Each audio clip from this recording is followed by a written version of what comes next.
Assalamualaikum warahmatullahi wabarakatuh. Apa kabar saudaraku? Om Swastiastu, Namo Buddhaya, dan salam kebajikan. Saudaraku, mendalami atau mempelajari ilmu kerohanian itu tidak mudah dan tidak bisa diperoleh secara instan.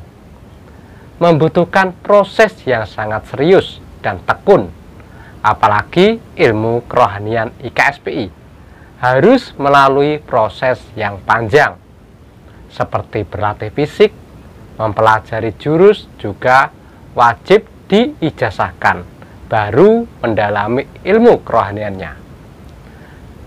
Kalau yang usia matang atau sudah tua, mungkin tanpa melalui proses seperti yang saya sebutkan tadi, bisa mendalaminya, karena jiwa atau batinnya sudah terasah. Beda lagi yang masih muda, wajib melalui proses yang diajarkan. Tanpa mengikuti proses yang matang, maka hasilnya akan sia-sia. Istilahnya bagai padi, tapi tanpa isi. Hasilnya cuma gelar warga atau pendekar tanpa ilmu. Harap dipahami bagi mereka yang tanpa melalui pengijazahan tak akan pernah bisa mempelajari ilmu IKS dan berhasil mempraktekannya. Apalagi yang tidak ikut pengesahan, yang tidak diijazahi, yang melalui pengijazahan saja masih kesulitan mempelajarinya dan mencapai keberhasilan dalam belajar. Saudaraku, melalui video ini saya berikan kunci keberhasilan dalam belajar ilmu kerohanian IKSPI Kerasakti dan faktor-faktor yang menyebabkan kegagalan. Video ini saya buat khusus bagi saudaraku yang sudah menjadi warga dan pendekar serta mengikuti pengesahan. Yang belum disahkan, silakan ikut prosesnya sampai selesai. Sebelum saya lanjutkan pembahasan ini, tidak lupa saya ingatkan, bagi Anda yang belum subscribe, ayo buruan subscribe. Klik like, beri komentar, dan share ke teman-teman semua melalui akun sosial media Anda. Jangan pindah channel. Tetap bersama saya, Mbah Budi Yunus AE, di channel YouTube Pasukan Keramat. Pasukan Keramat bergerak secepat-cepat. Pasukan Keramat mengabdi hingga kiamat. Saudaraku, belajar ilmu IKSP itu tidak mudah, seperti membalikan telapak tangan. Apalagi banyak di antara yang mendalami ilmu IKS yang mengalami kegagalan. Kenapa demikian? Inilah penyebabnya. 1. Yakin. Apabila Anda yakin kepada ilmunya sebagai perantara dan yakin kepada kuasa Allah, maka ilmu Anda pasti ampuh dan terjadi yang namanya keajaiban. Sebaliknya, apabila Anda tidak yakin, walaupun ilmu tersebut ampuh, ilmu tersebut akan tawar atau sirna dengan sendirinya. 2. Ikhlas. Mengamalkan suatu ilmu harus dengan keikhlasan. Jangan ada rasa keterpaksaan.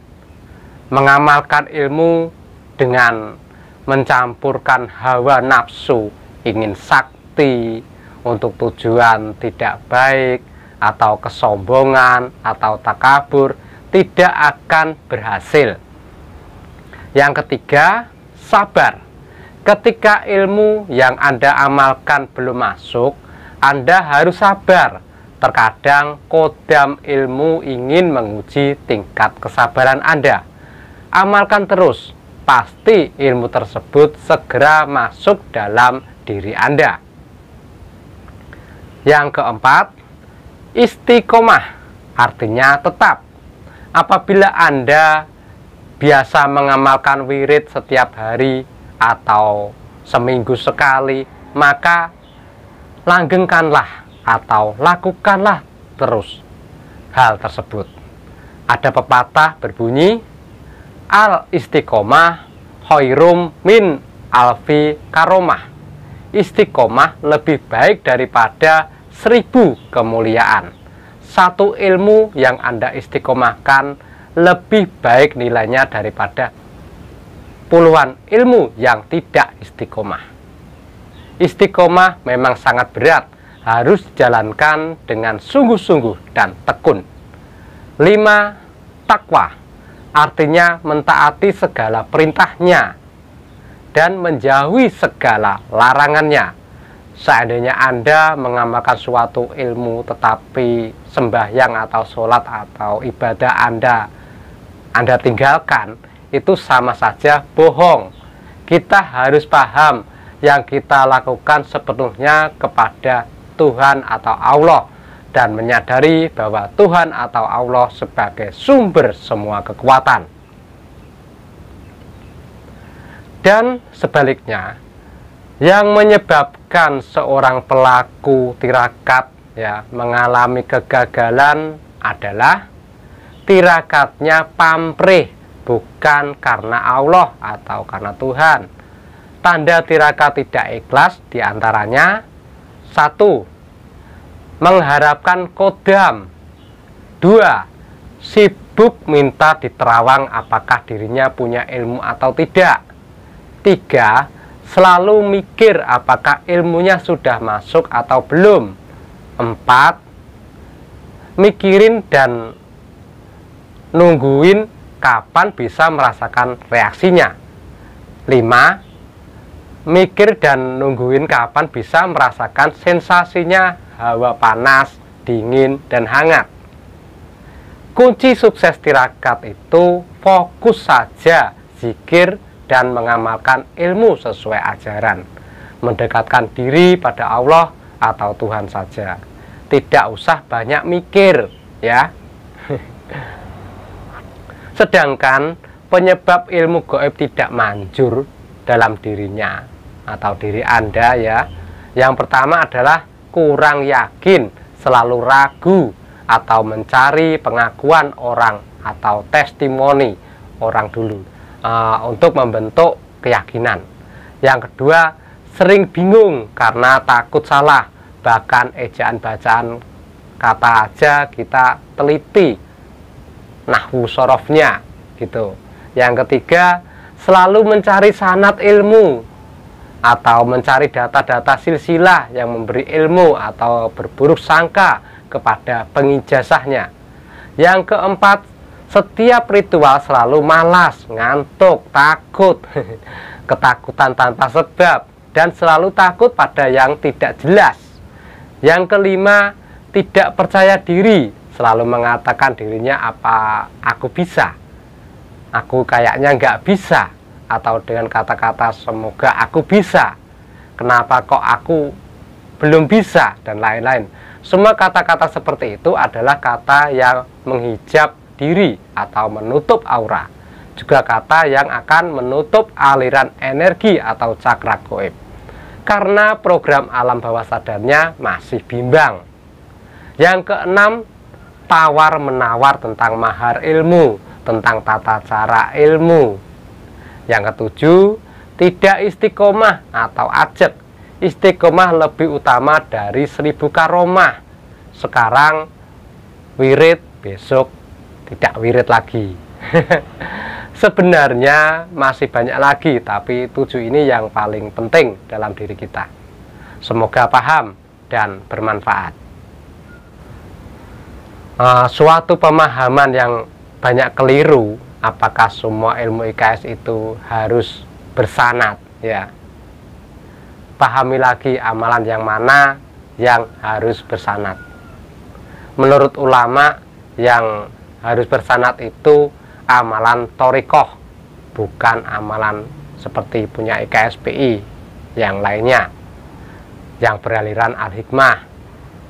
Inilah tafsir qaul Imam Ghazali, siapa yang tidak punya guru, maka gurunya setan.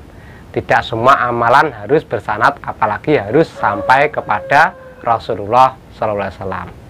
Sebagai misalnya ya, Kanjeng Sunan Kalijogo terkenal menciptakan berbagai ajian Jawa yang kearap-arapan dan Jawa saja, tidak butuh sanad yang menyambung kepada Rasulullah SAW, karena Rasulullah tidak pernah mengajarkan ajian bahasa Jawa, bahasa Sunda, bahasa daerah lainnya. Apabila ada amalan yang didapat dari ilham atau mimpi, maka tidak butuh sanad. Amalan bahasa daerah tidak butuh sanad yang menyambung kepada Rasulullah SAW, karena Rasulullah tidak pernah mengajarkan amalan bahasa daerah Nusantara. Paham ya?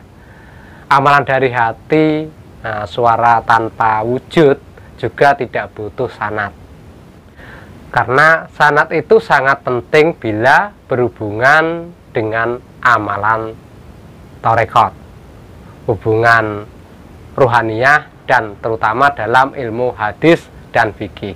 Jika hal itu berhubungan dengan ilmu hikmah, para ulama beda pendapatnya. Seperti Syekh Atiyah Abdul Hamid justru menyuruh meminta izin apabila yang diamalkan itu harus melalui riyadhah kholawat. Jika hanya sebuah bacaan ataupun amalan dari fadilah-fadilah suatu doa ataupun ayat-ayat, maka tidak dianggap perlu. Itu setahu saya. Semoga penjabaran saya ini bermanfaat dan dapat dipahami.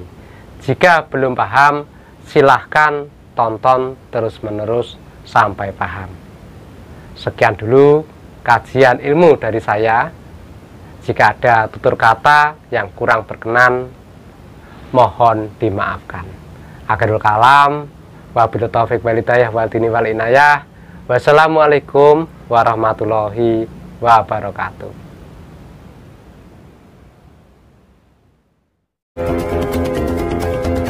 Suka beramal